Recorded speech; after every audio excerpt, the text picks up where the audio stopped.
ปลาความร้ายของปลา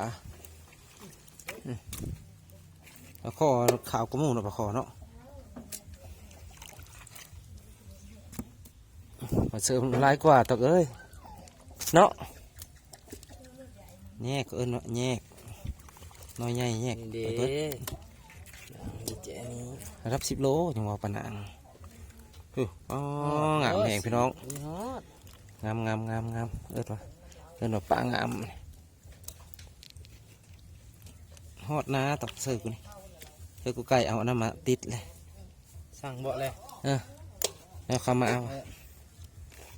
แล้วเราเสือพิษเลย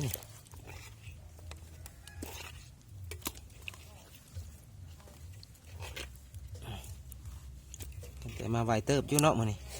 โอ้ปลาหนังเลยปลาเสือมาทิ่มเข้าเสือละ4 ละ 5นี่ฮอดก็แม่นเติบ1ละปลายนาง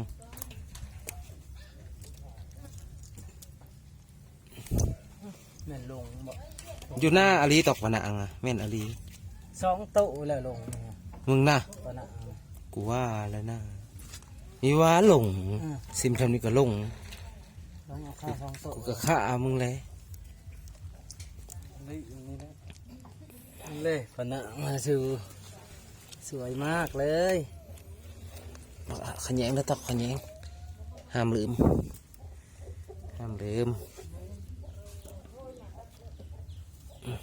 อาซีอาลีนตอกป้าโหดขนาดสิได้ดีเนาะสิได้สิแบบมีหัวโตเลยนะแต่เต่าสีมาคือว่าเต่าสีมาโอ้นะครับสีกับลูกสีแต่นั่นแหละอาศัย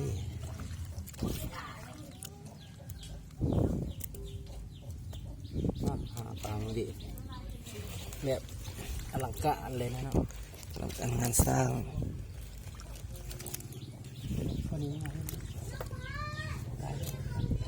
ไปเช็คไก่นะ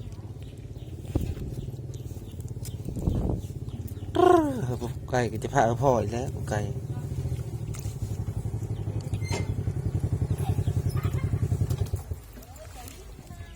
เลิกกูไก่พวกการค้าเจ้าคิดออกป่ะคิดออกบ่ไอเดียคิดออกหรือไม่ออกไอเดียพวกการค้าเจ้านะมีป่ะจะเห็ดนั่นเลยจะทิ่มมาเลยเห็ดป่ะพวกการค้าเจ้าไปเมื่อเดียวทะลุล้านได้เสยเนาะตึกแล้วปลาซัมปลาเล้งอื่นไปเป็นล้านจบขึ้นเบื้องกันไปขายปลานั่นก็ได้เขาเป็นตั้งขายนะเป็นล้านอย่าพึ่งนี่ปลานี่ขายเขาแย่งกันปลาขยงขายทั้ง5นะปลานั่นขายทั้ง5ปลานี่เนี่ยขายบางทีก็ไว้กินน้ำนะนี่ป้าถึงจะบริหารเลยบ้างทิมไปพูดปลาขยงระวังเด้อระวังมือเด้อบริหารจะดีโป๊กฮักแน่แหละเพิ่มมีหักโอ้โหเอาบริกินเงินที่เจ้าใช่ปะโลแน่เนาะไปเฮ็ดเก็บเนื้อเลอะสุขอยว่าจะเอาเขาผัดไม่เห็นเขาปลาหนังได้หลายตัวต้องเอาโลดปลาเนี่ยนี่โลแน่เนาะนะอันนั้นได้หลายกว่านะโลแน่นอนปลาหนังปลาเสริมเนาะพี่เด้อโอ้โหใครเสียดายที่วิฟ้าจะไปนำแต่ขาจะไปแล้วแหละเจ้าเอาแล้วหลงอีกเลยเก็บเลย6 โลหอยรุดแล้ว6 โลอย่างลายนะดีตรงใหญ่เนี่ยผนังทิมพุ้นผนังทิมพุ้นผสมแน่นอนเพราะฉะนั้นทิมนั้นมันต่างกันมึงดูตอกสะพายแน่นอนดีเดี๋ยวจะเอาน้ำก้อนเป็นหลายโอ้ตอกมันขึ้นรอบคอบแล้วจะมันขึ้นเลยแล้วมันซื้อว่าจะว่าอยู่สาวเนี่ยผมซื้อร้ายแต่แบบคือโอ้ยยาแล้ววะจะว่าเพื่อก็คือว่าซิ่วๆนะคือเดอสมองเนี่ยแบบได้ไม่ได้ก็ยาหนะไปซื้อไปใกล้ก็ยังซื้อวิ่ง1ก็พอกิน2 วิ่งเลย40 อีสนอ่านว่ามันร้อยอยู่แล้วแหละว่ะเลาะนี่นะว่ะมันใจมัน โคตรมานกูไกลเอ้ยมันนี่เป็นย้อน แบบมีผ้าจัก เอามา บา ค ท น เล มาน ย คนมานแล้วมันเฮ็ดเพื่อกมาน มีผ้าจักบาทเลย เอาละ เออ ทำตึกอยู่น้องซักตึกแฮพละ9 บาทเนาะ อืม ตึกพละ ตึก 9 บาท คือเรา9 บาทจังไดนี่นับเบิ่งก็ได้ นับเบิ่งพละ9 บาทเอาได้ว่ามันใช้เวลาไว้ซ้ำเลย เธอตัวเลอะ เสียเวลา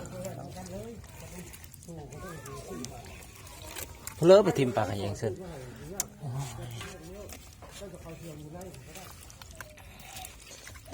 ว่าเสือว่ายังยังอยู่ป่าอยู่พื้นมาตอกโอเคขึ้นมีวัดซื่อๆแค่นองว่ะ เบิดแล้วบัดนี้ ปานางนะ เบิดแล้วก็แค่ขึ้นมาแล้วขี่ขึ้นมาน่ะมันก็ช่างว้าว ไว้ปีนเดี๋ยวจะจับ เออ ได้ตัวดีเอาแล้วปากกานะครับ ปากกา ปากกายังก็ได้หน้าลูกเขาได้นี่ อ้าวตัว น้ น้ อ อย ย ล้าก็จะซื้อด้วยปากกายัง แซ่บไปแล้วนะโอ้ อ้าว เขาเจ้าละหมาดแต่ เขาขอไม้วะ ปากกาแยง เขาผู้หาไม่ได้เนี่ยเขาว่ามันลู่แหละตอกสำเนียงไป อันนี้ เออ ปลาเขา นี่เองแล้วนะ ปากกายังเนี่ยน้อยซ้ำนี่จะซื้อมันก็ เลิก โอ้ย ปลาขาวเลิกแต่ปลาขาวปลาตอกปลากุมปะเธอมันได้ลาย ผมเลือกเอาแต่ปุ่มปากขาวพวกปากขาว เออว่าเอาปลากุมใหญ่ไปตอก ปึ๊กในเดือมือเนี่ย กูไก่กัน นะปากขาวน้องอ่อนน้ำกันลวดปากขาวพวกใหญ่ ทำไงเนาะ พวกน้อยแล้วก็จะไปเฮ็ดปลาแดะแล้วก็จบ อืมโอ้ประเดี๋ยวเพื่อสำนีเนี่ยเห็ดปลาแห้งได้ลูกกูไก่เนาะสำนีเนาะ บางตัวน้อยๆหนึ่งหามือในเนี่ยเอาไว้ปี เออขนาดนี้ไว้ปีอันนี้ก็ โย อันนี้เราเอาไปแทนตัวนั้นนะตอกดูสิเพิ่นแลนดอกมันเนาะ เลือดแล้วปะนะ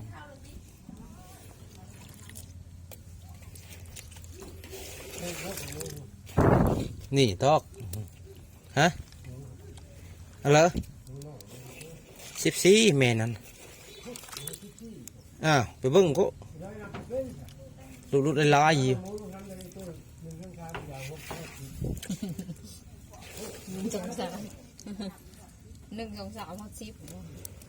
ดิพลังยัง